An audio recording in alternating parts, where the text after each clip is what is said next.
Good afternoon, everybody, and happy June.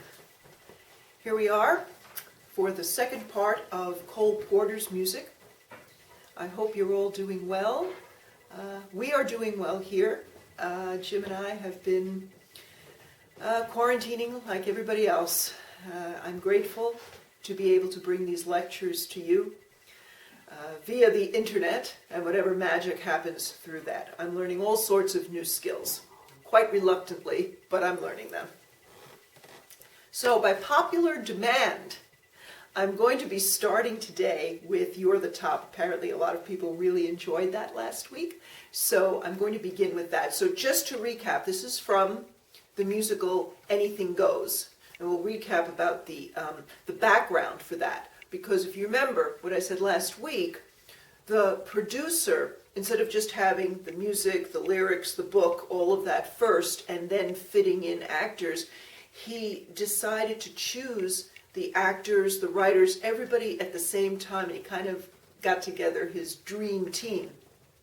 And that included Ethel Merman, William Gaxton, and Victor Moore. And, of course, Cole Porter writing the songs. And it was an immediate hit, of course, it would be. The songs are just fantastic. He thought it was the greatest score he had ever written, except for Kiss Me Kate as well. And the critics loved it. Mr. Porter is in a class by himself. So we're going to hear again Cole Porter singing You're the Top, and then we will continue with some of the other hits from there. So it has to read.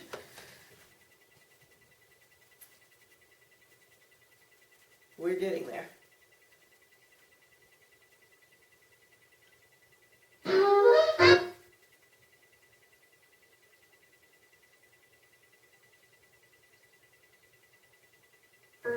we are.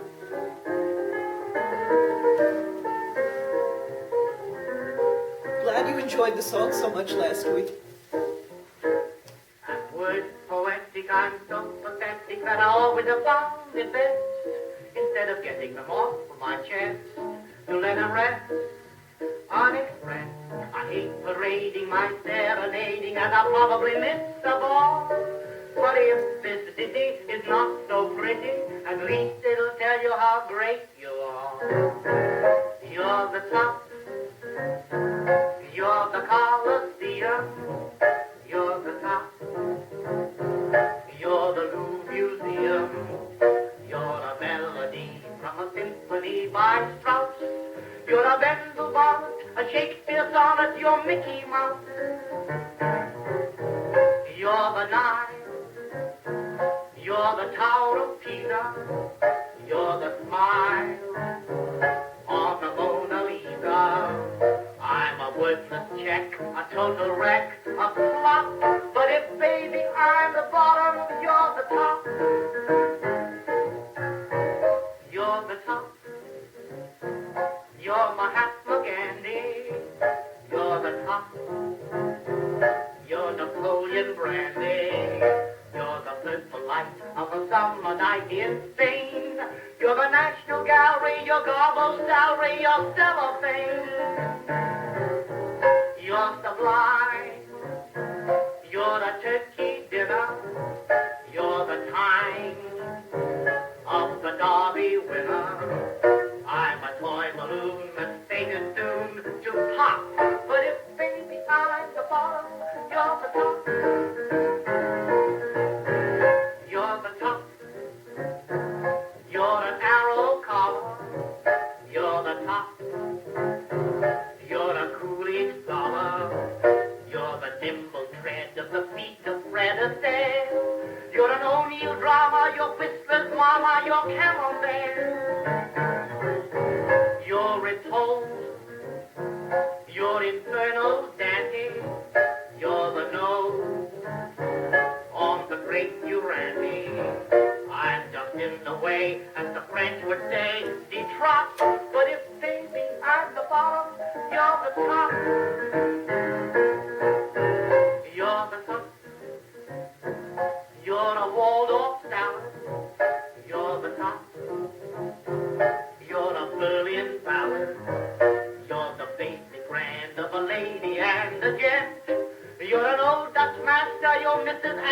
your Pepsodent, your romance, you're the steps of Russia, you're the pan on a Roxy Usher. I'm a lazy lout that's just about to stop, but if baby I'm the bottom, you're the top. And that was Cole Porter himself singing and playing that version. So another song from Anything Goes is Blow, Gabriel, Blow. And this was conceived to be a really large number, lots of singing, lots of dancing. And so here we go with Nat Gamella singing.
Great interpretation, isn't it? It's fantastic playing.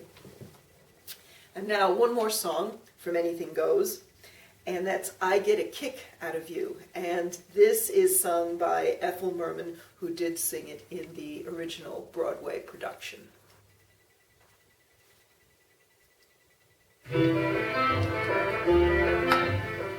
My story is much too sad to be told, but practically everything leaves me totally cold. The only exception I know is the case when I'm out on a quiet spree, fighting vainly the old ennui, and I suddenly turn and see your fabulous face. I get no kick from champagne.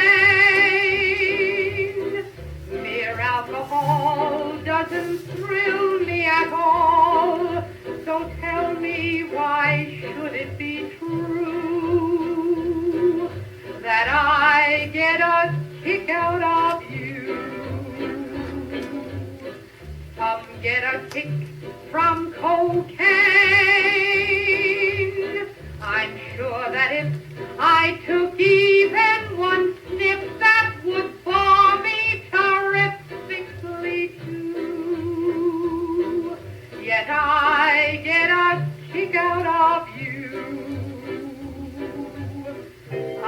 get a kick every time I see you're standing there before me.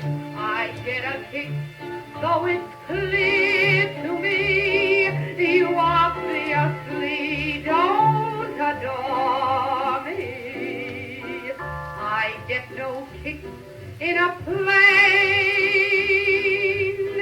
flying too high with some guy in the sky is my idea of nothing to do. Yet I get a kick out of you.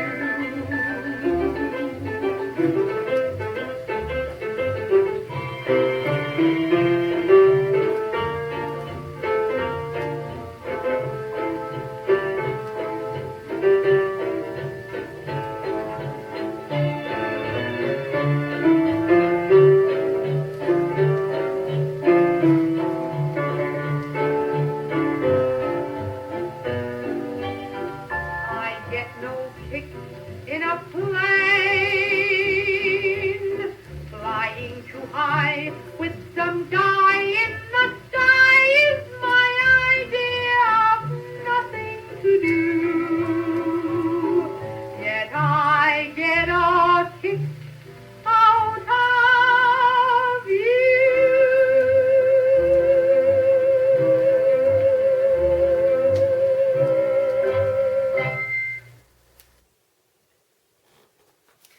One really interesting thing that Anything Goes was the first of 5 Porter shows that featured Ethel Merman. He loved her voice, and he wrote many numbers that featured her strength.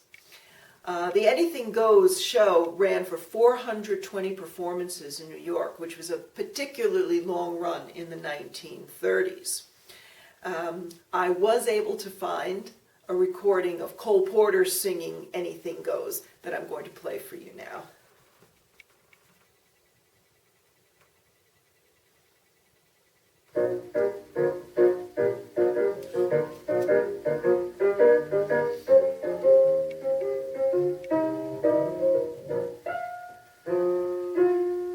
Times have changed, and we've often rewound the clock since the Puritans got the shock when they landed on Plymouth Rock.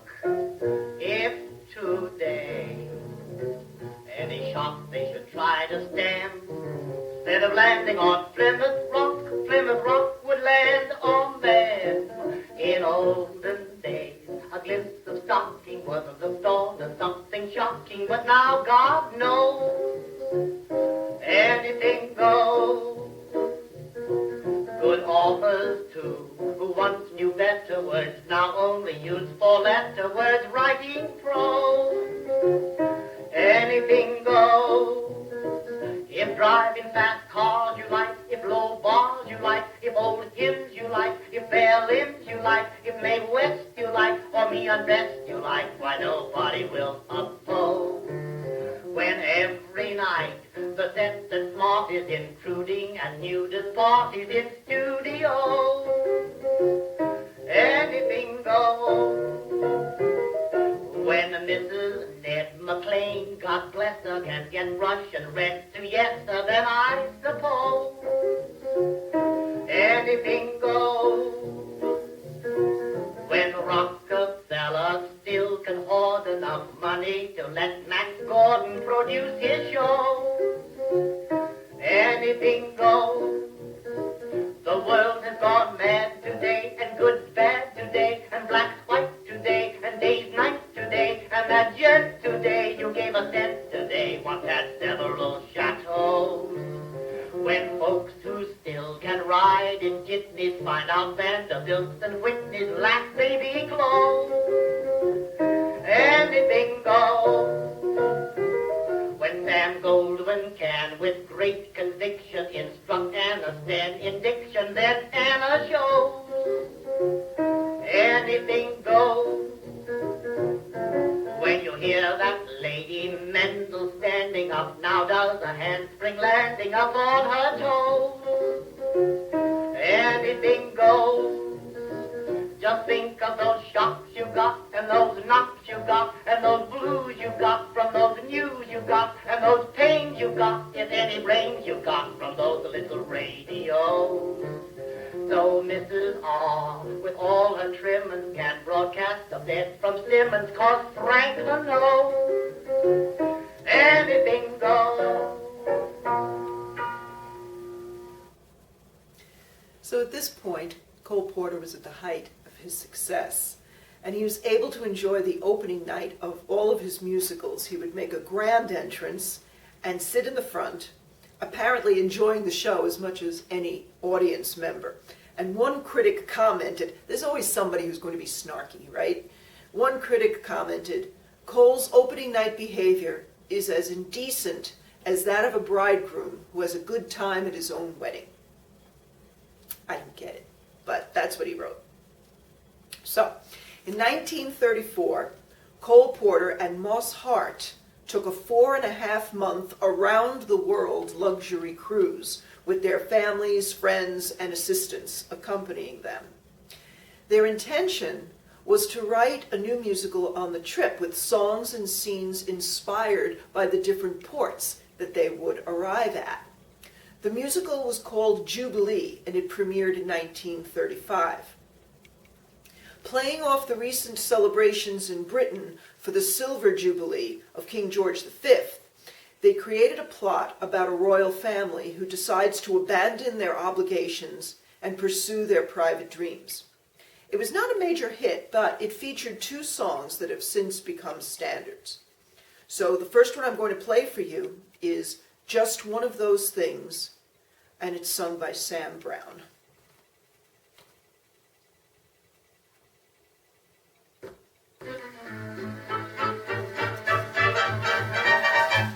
It was just one of those things, just one of those crazy flings, one of those bells that now and then ring, just one of those things.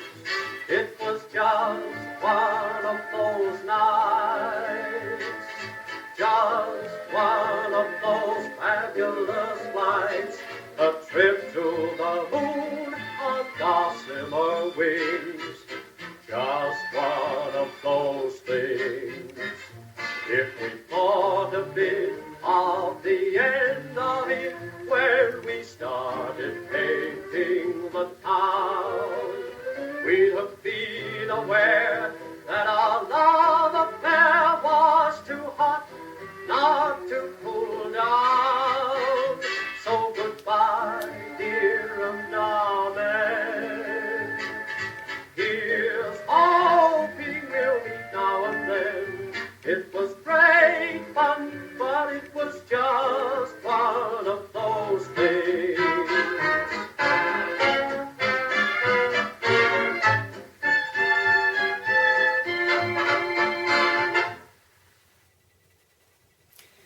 The next song we're going to listen to is Begin the Beguine. And Porter composed that somewhere between Indonesia and Fiji during that cruise. A beguine was originally a Christian laywoman of the 13th or 14th century living in a religious community, but without the formal vows.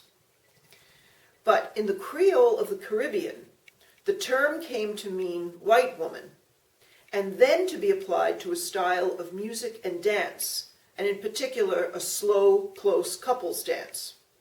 So it was kind of a combination of French ballroom and Latin folk, became very popular in Paris, and spread further abroad in the 1940s, mostly due to the influence of this song.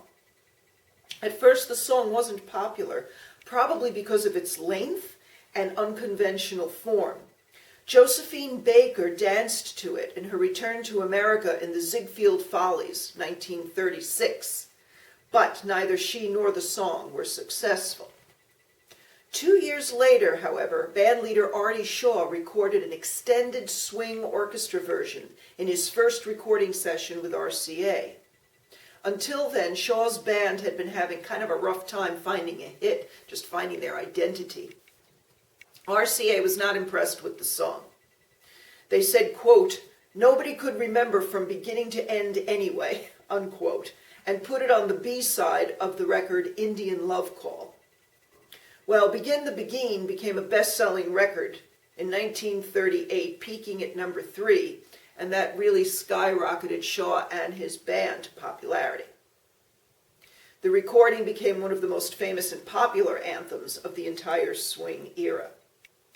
We're going to hear now Chuck Henderson's version of Begin the Beguine.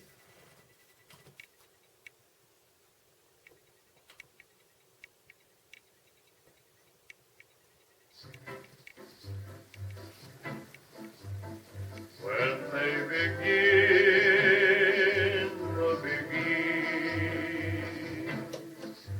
it brings back the sound of music so tender. It brings back a night of tropical splendor. It brings back a merry evergreen. I'm with you once more under the stars, and down by the shore an orchestra's playing,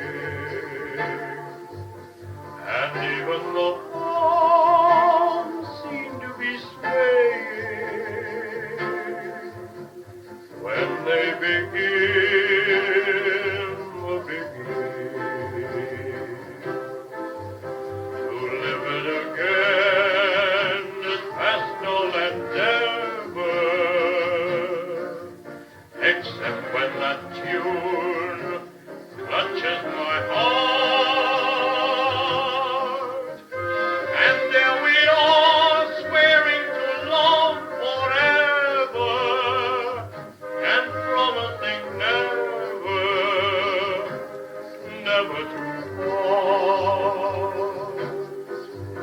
What moments divine, what raptures serene, till clouds come along to disperse the joys we had tasted. And now when I hear people pass, the chance look was wasted.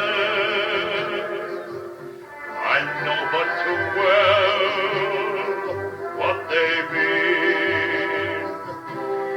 Oh, don't let them begin the beguine. And the love that was once a fire remain unemployed. And it seemed like the dead desire I only remember. When they begin the beguine. Oh yes, let them begin the beguine, make them play. Till the stars that were there before return above you. Till you whisper to me once more, darling, I love you. And we suddenly know what heaven we're in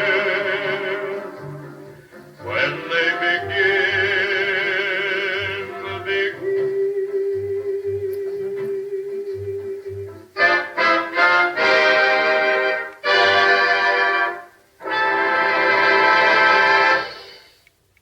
That last note was just fantastic, wasn't it? Really great. All right, a year after Jubilee, in 1936, Red, Hot, and Blue came on Broadway, and that featured Ethel Merman, Jimmy Durante, and Bob Hope. Ran for 183 performances and introduced the song It's De Lovely.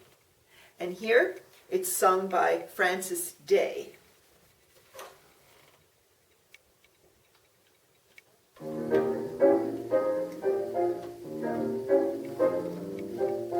I've got the sudden urge to sing, the kind of ditty that invokes the spring. So curb your emotions to cuss. While I crucify the bus side star of melody. So to spare you any pain, I'll skip the darn thing and sing the refrain. Do-do-do-do-do, re-be-be-be-be. Oh, take it away.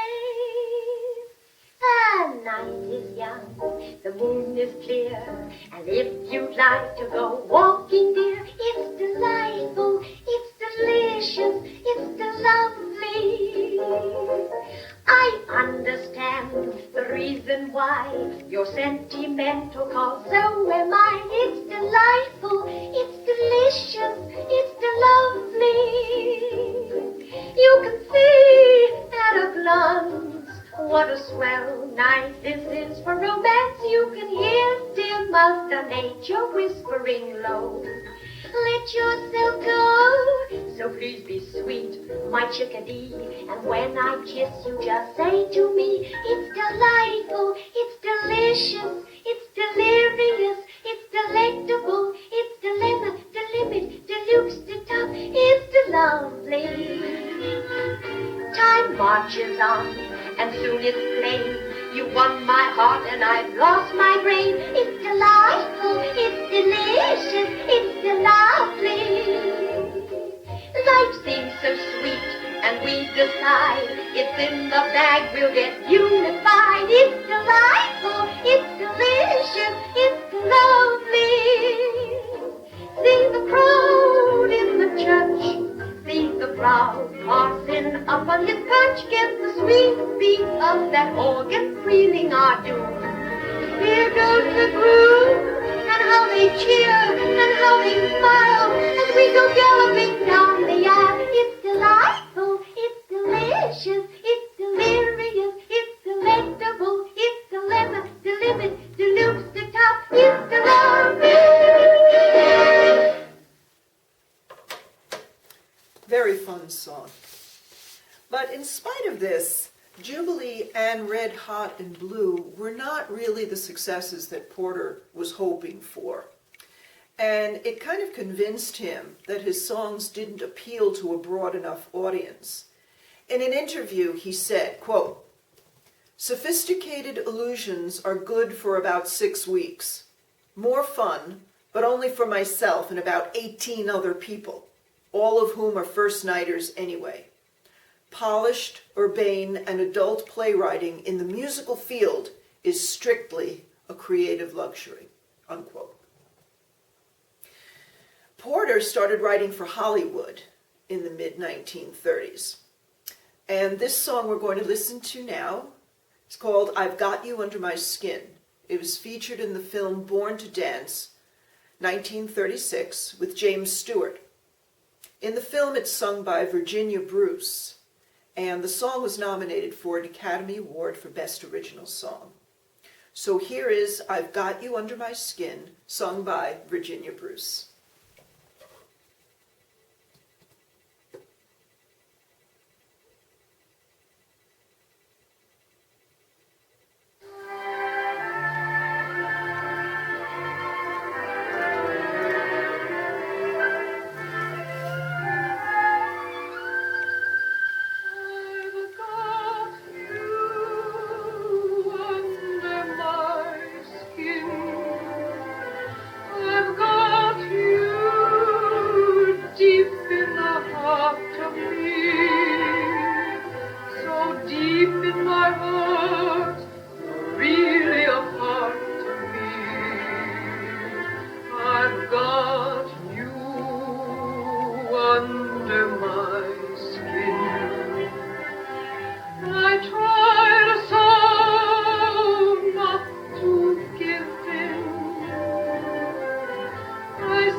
Anything come what might, for the sake of having you near, in spite of a warning voice that comes and repeats in my ear. Don't you know, little fool, you never can win. Use your mentality. Wake up to reality. But each time I do, just the thought of you makes me stop before I begin.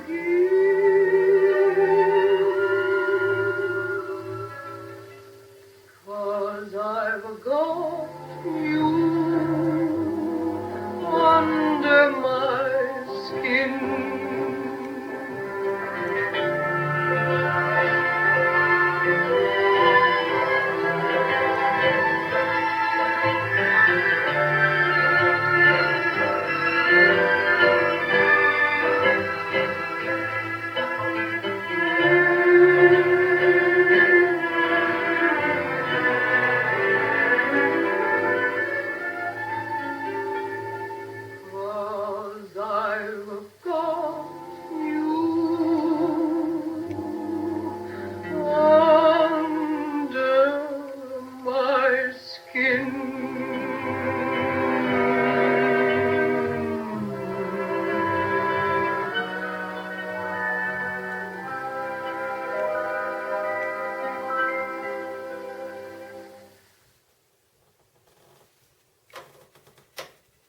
Now, the song Don't Fence Me In has a really interesting backstory. It was based on a text by Robert Bob Fletcher, a poet and engineer with the Department of Highways in Montana. Porter had been asked to write a cowboy song for the 1934 musical Adios Argentina, and he bought the poem from Fletcher for $250. Porter reworked Fletcher's poem, and when the song was first published, Porter was credited with sole authorship. Porter had wanted to give Fletcher co-authorship credit, but the publishers would not allow it. Now it ended up, Adios Argentina was never produced, but later Roy Rogers sang it in the 1944 Warner Brothers movie Hollywood Canteen. Then again in 1945 in his next film called Don't Fence Me In.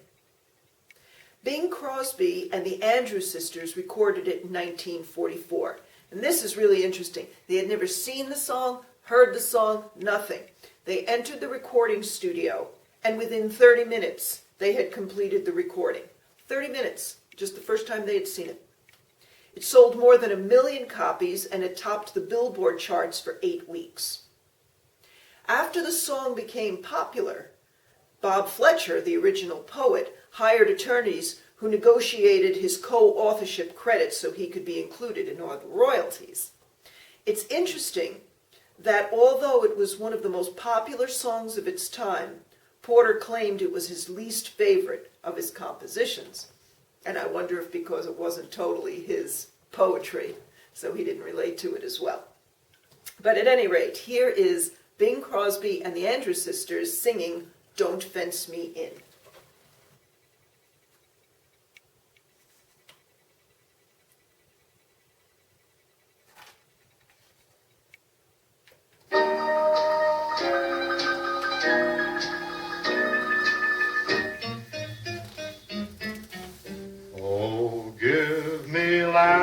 Lots of land under starry skies above. Don't fence me in. Let me ride through the wide open country that I love. Don't fence me in.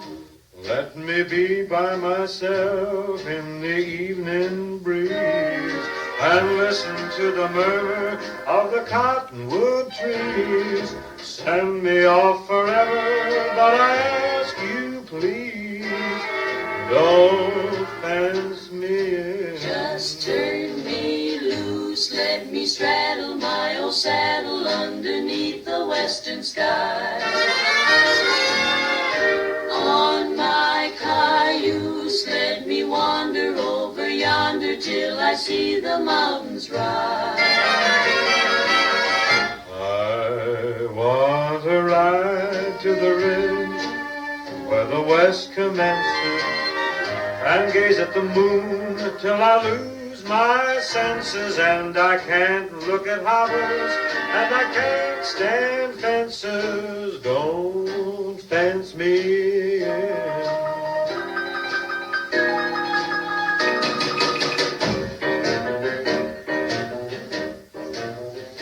Give me land, lots of land under starry skies. Don't fence me in. Let me ride through the wide country that I love. Don't fence me in. Let me be by myself in the evening breeze and listen to the murmur of the cottonwood trees. Send me off forever, but I ask you please, don't fence me in. Just turn me loose, let me straddle my old saddle underneath the western skies. On my cayuse, let me wander over yonder till I see the mountains rise. Ba-ba-ba-ba-ba. I want to ride to the ridge where the west commences and gaze at the moon till I lose my senses, and I can't look at hovels and I can't stand fences. Don't fence me in. No. Papa, don't you fence me in.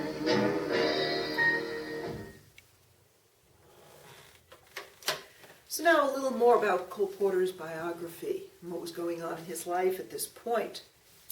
He and his wife moved to Hollywood in December of 1935, but Porter's wife did not like the movie environment, and Porter's homosexual affairs, formerly they had been very discreet, but they became less so.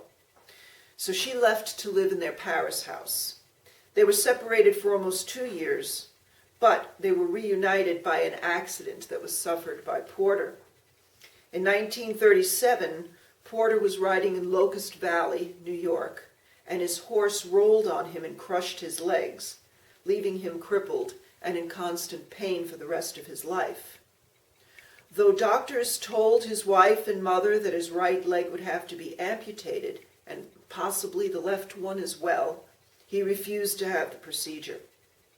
His wife rushed back from Paris to be with him and supported him in his refusal of the amputation. He remained in the hospital for 7 months. He resumed work as soon as he could, finding it took his mind off the perpetual pain. He returned to success with Leave It to Me, 1938, and that's the show that introduced Mary Martin. Meanwhile, there was political unrest in Europe. Porter's wife closed their Paris house in 1939, and the following year purchased a country home in Williamstown, Massachusetts, which she decorated with all the elegant furnishings from the Paris home. Porter spent time in Hollywood, New York, and their home in Williamstown. After the war, he wrote music for many shows. The shows were successful, but the songs themselves were not. The critics did not pull any punches. They complained about the lack of hit tunes and the generally low standard of Porter's scores. In fact, many thought that Porter's best period was over. Between Broadway musicals, Porter continued to write for Hollywood and composed many film scores. And again, his songs just didn't receive that much attention. From this low point, Porter made a very conspicuous comeback in 1948 with Kiss Me, Kate. It was one of his most successful shows. The production won a Tony Award for Best Musical, which was the first Tony that was included in that category, and Porter won for Best Composer and Lyricist. One of the hits was Another Opening, Another Show, which I will play for you now.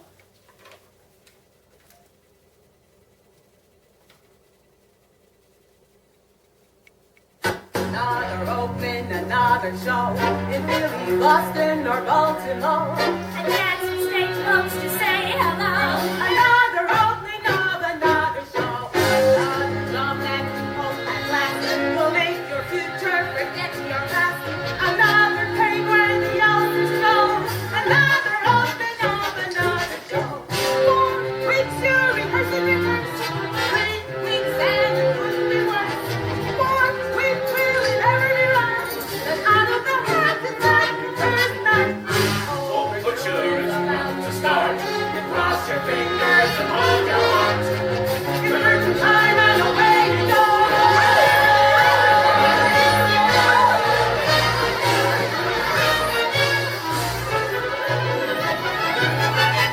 Another opening, another show.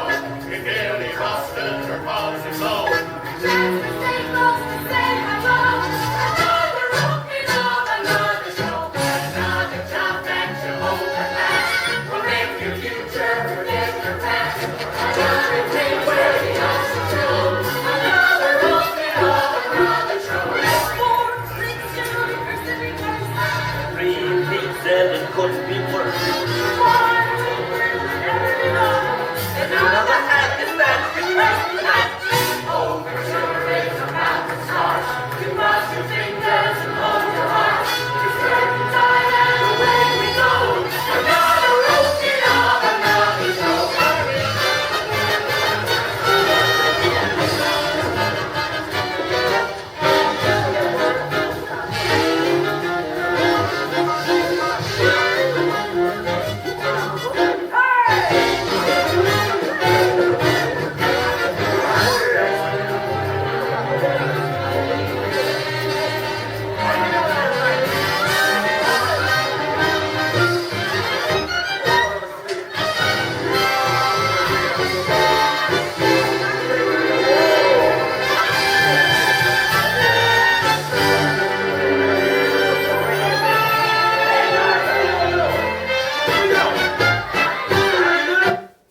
And I'm going to stop it there because there's still more dancing and it does go on, but you can't see the dancing, so we'll stop that.